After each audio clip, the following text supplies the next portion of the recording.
Alors, guys. Aujourd'hui, nous allons revenir sur une interview d'Harry Maguire. Nous allons parler de Maxos. Et enfin, parler de transfert.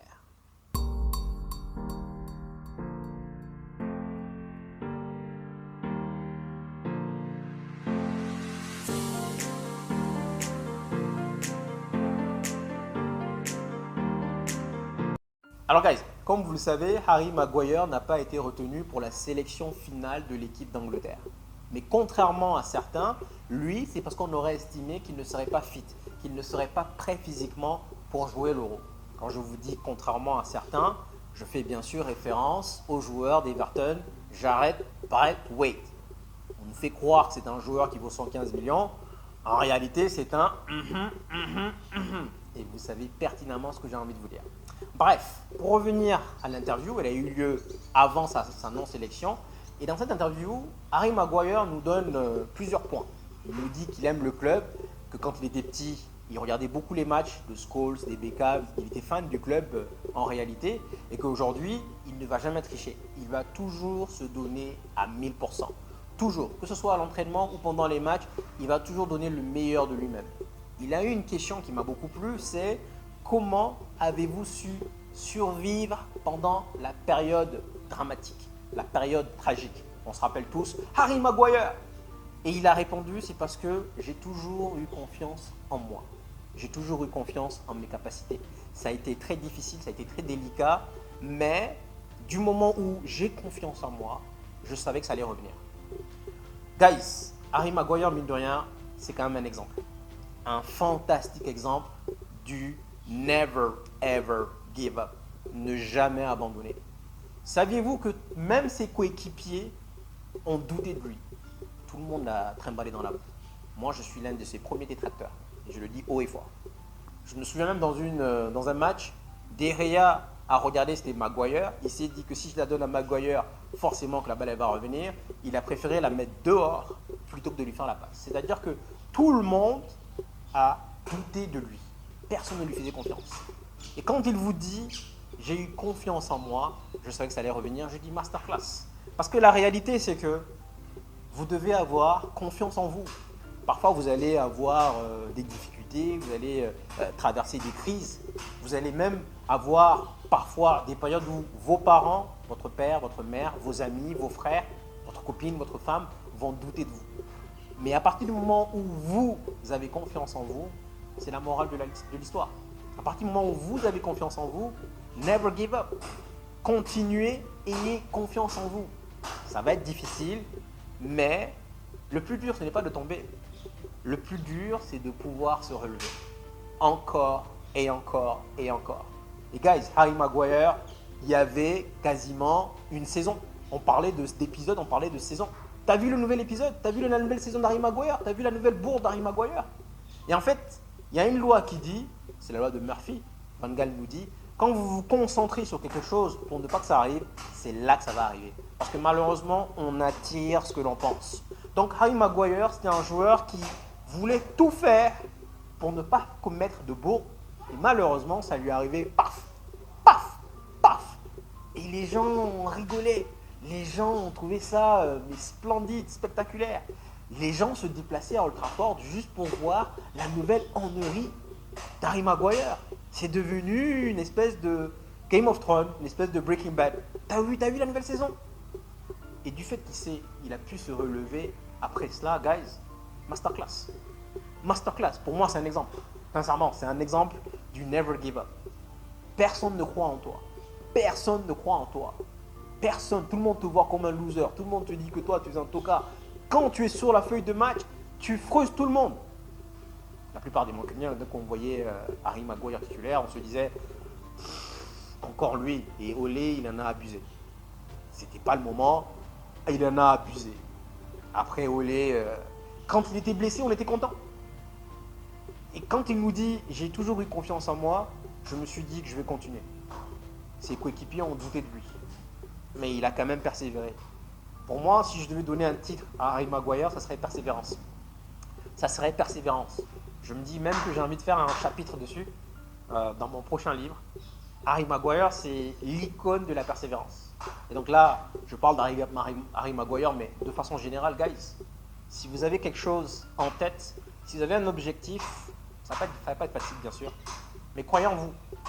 Ne laissez personne, je dis bien personne, même si c'est votre père, votre mère, vos frères, vos amis, ne laissez personne vous décourager. Ne laissez personne vous dire que ce n'est pas possible. Personne. Si vous, vous croyez en vous, si vous, vous avez l'envie, vous estimez que vous avez la capacité, guys, le plus dur n'est pas de tomber, le plus dur c'est de se relever. Et Harry Maguire, dans cet exercice, masterclass, j'ai su persévérer, je me suis relevé encore et encore. Il allait chercher un coach personnel. On aurait pu abandonner. Il aurait pu dire, bon ben franchement, ils ont peut-être raison, le football, c'est pas pour moi. Et je pense que normalement, 90% de la population, c'est qu'ils allaient faire. Le football, c'est pas pour moi, je vais abandonner. Ça devient trop difficile, j'abandonne. Never, ever give up. Et franchement, pour moi, l'histoire d'Harry Maguire, c'est une leçon. C'est vraiment une leçon de morale.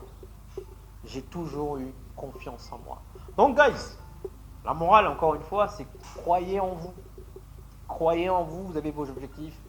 Dites-vous que vous serez capable de les atteindre. Vous allez forcément connaître des déboires, comme tout le monde.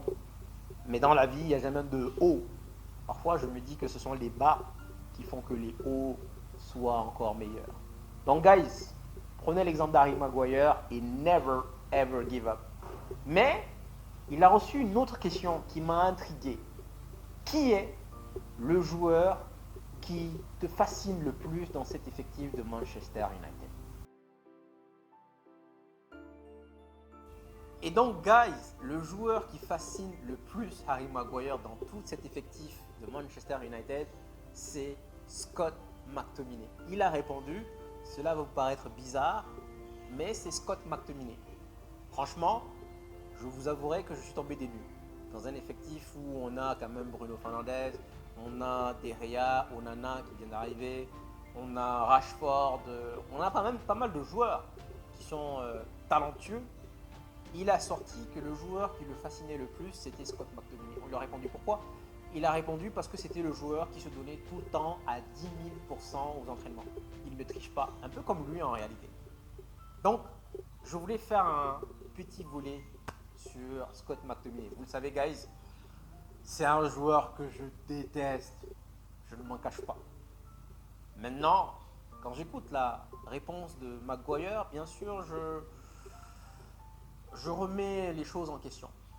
Il y a également une autre phrase de Ten Hag que j'aimerais souligner. Après la finale de la FA Cup, il a dit « McTominay nous ramène tant d'énergie ». Et donc oui, guys, ce sont des réponses qui font réfléchir.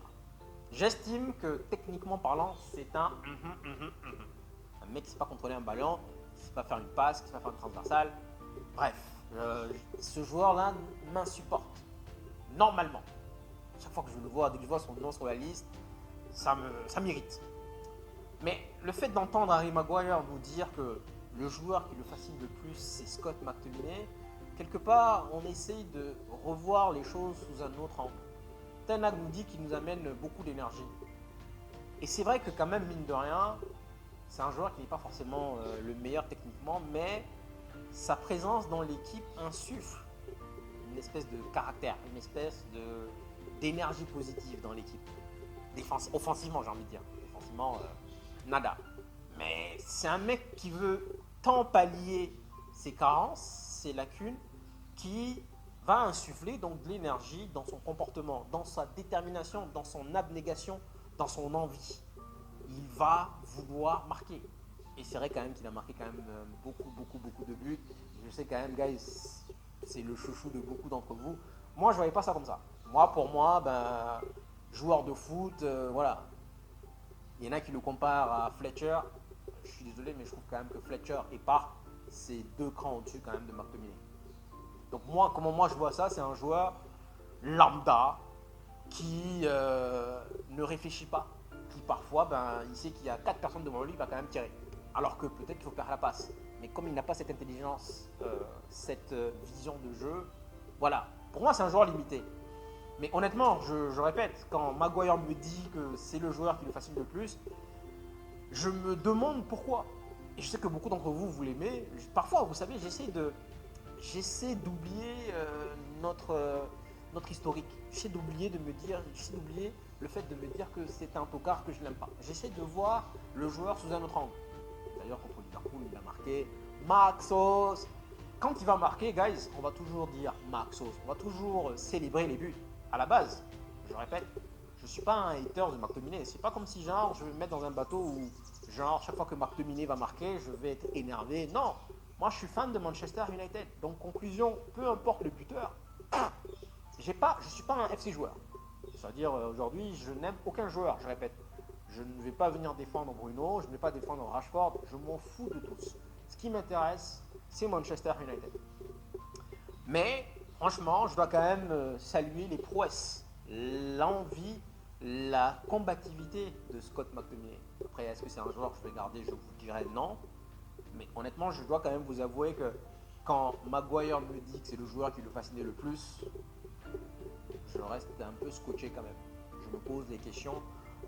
Mais pour revenir sur l'énergie, quand Ten Hag dit nous amène de l'énergie, là je vois ce qu'il veut dire. Certains ne sont pas forcément les plus techniques, ne sont pas forcément les meilleurs joueurs balle au pied, mais leurs comportements font que derrière ils vont insuffler.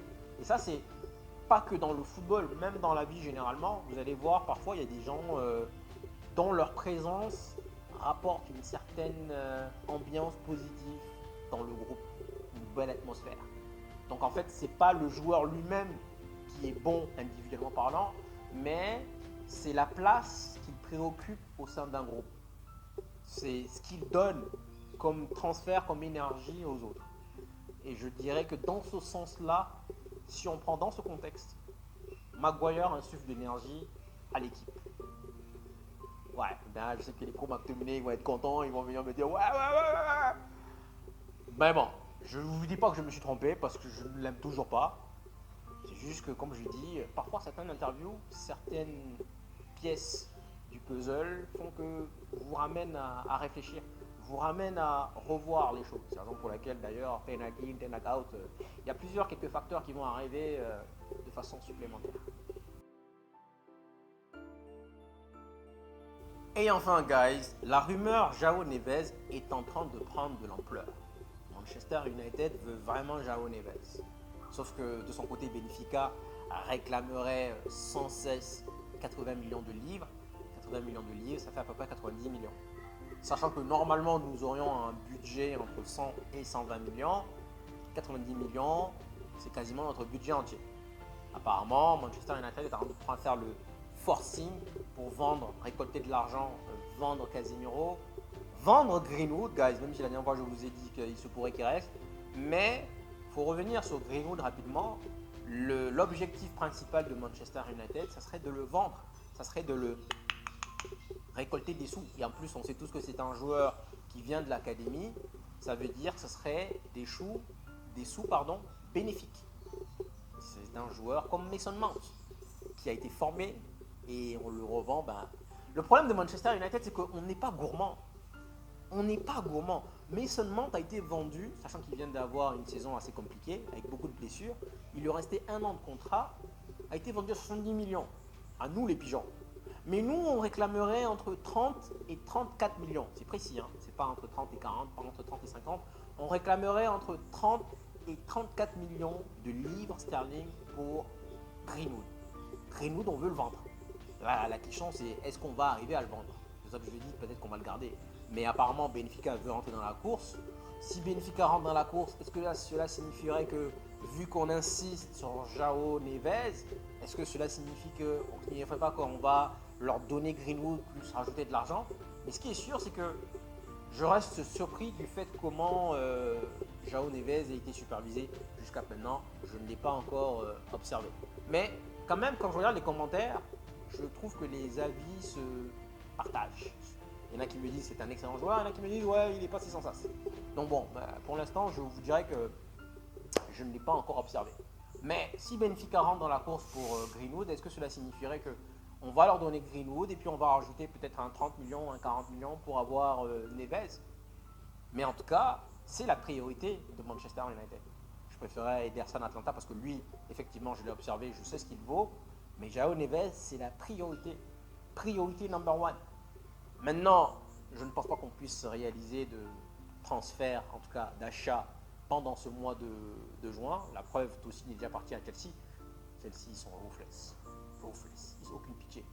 Je ne pense pas qu'on puisse donc faire des achats, mais je pense quand même qu'on va continuer à négocier, qu'on va continuer à parler, qu'on va continuer. Apparemment, pourquoi ça prend du temps également, c'est aussi parce qu'on veut un manager, mais aussi on veut lui faire comprendre les types de joueurs qu'on veut ramener.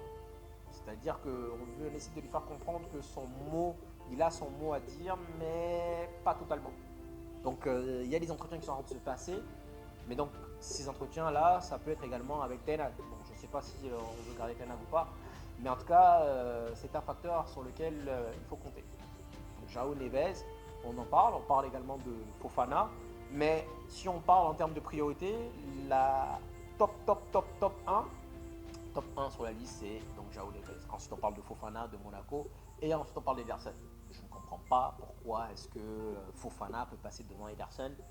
Mais en tout cas, João Neves, on fait le forcing. D'ailleurs, la question a été posée à Silva, donc joueur de City. Est-ce que vous verrez bien João Neves à United? Il dit non.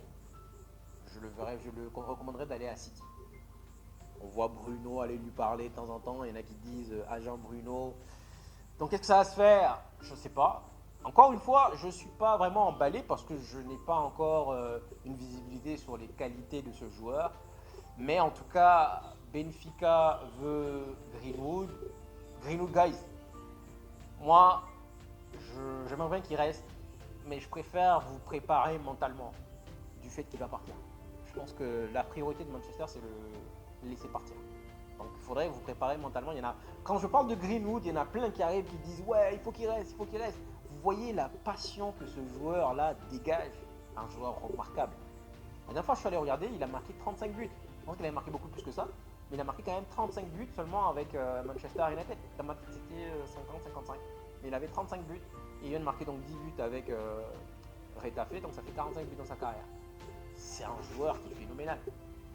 Mais donc je sais que c'est le favori de beaucoup d'entre vous, mais je préfère vous préparer psychologiquement, mentalement, pour comprendre que derrière ce joueur-là ne va pas forcément rester. Ensuite, il y a quoi d'autre? Jared Braithwaite, on nous dit 75 millions, mais pour moi, j'ai dit c'est un. Franchement, je ne trouve pas si spécial et je me dis encore plus si maintenant il n'a pas été retenu dans l'équipe d'Angleterre. Ça me donne encore plus de trucs. Je l'ai vu observer peut-être 2 fois, mais oui, mais pour moi, on en fait beaucoup trop de bruit alors que c'est juste parce qu'il est anglais. Et moi, j'en ai marre d'aller répéter la même erreur que Harry Maguire. Harry Maguire, il fait une bonne saison. Mais on va pas aller mettre encore 115 millions, 80 millions parce qu'il est anglais. On peut avoir d'autres nationalités, quoi. Donc en termes de défenseur central,